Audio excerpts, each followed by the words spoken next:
Здравейте, здравейте на всички мои последователи в канала ми в YouTube. Здравейте, група за народна медицина. Аз съм Руми Каменова. Днес ще говорим за алкалните храни. Кои са алкалните храни? Номер 1, това е авокадото. Виждате го? Джинджифил, корен джинджифил. Ето ви корени от куркума.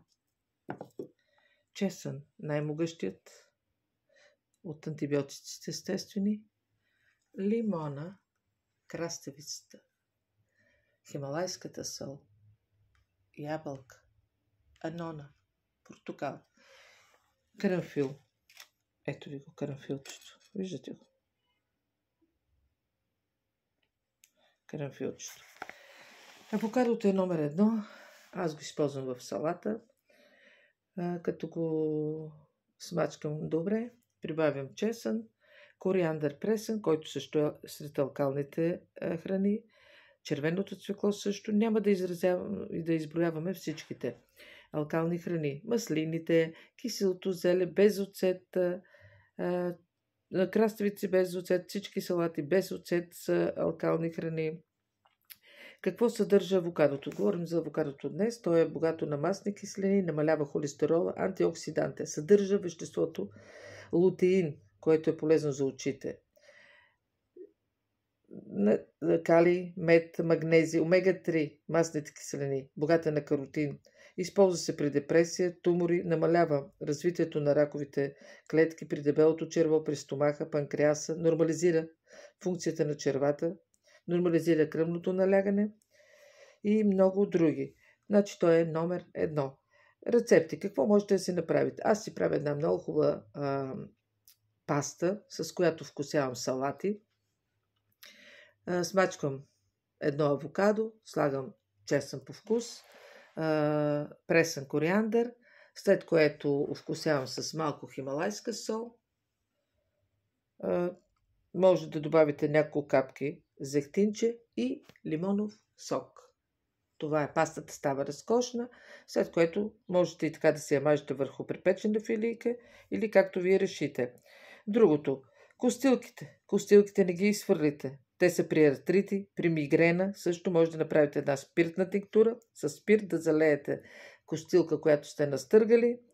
Покривате с спирт, оставяте няколко дни. След това можете с тампонче да мажете местата, където ви боли при мигрена, при артрити. Също така костилката с оцет и хума, зелена. Смесвате, правите една паста и слагате върху това. Костилките могат да се изпечат, след като обелите кафявата ципа и след това варите 10 минути, пиете за целия ден отварата. Не прекалявайте. При акне също се прави тази отвара. Сварявате костилката, след като махнете кафявата ципа, настъргана и с тампонче се мажат засегнатите петна и пъпки от акнето. При косопат също може да се използва с рециново масло, да се направи една маска, стрито на прах, втривате в косата, постоявате. Знаете, че без алкалните храни просто нашия организъм няма да има средата, която позволява да бъдем здрави. Балансирайте, когато ядете вредни храни, кисели храни, балансирайте винаги с алкални храни, както алкални храни, така и алкалната вода. Алкалната вода над pH 7,4 до 9,8. Аз нормално пия вода 9,5. Такава вода има в ЦУМ, пред ЦУМ на градската баня, от страната на Lidl. Трябва да проверявате другите води, минералните извори, с какво pH са. Но над 7,4 вече е нормална алкална вода. Ако не можете да си набавите такава вода, можете да се направите с щипка хималайска сол, виждате тя е розова, едно лимонче нарезано, слагате вътре в литър вода, оставяте да престои една нощ, разбърквате на други ден, пиете тази водичка. Благодаря ви, хубав и весел ден от мен.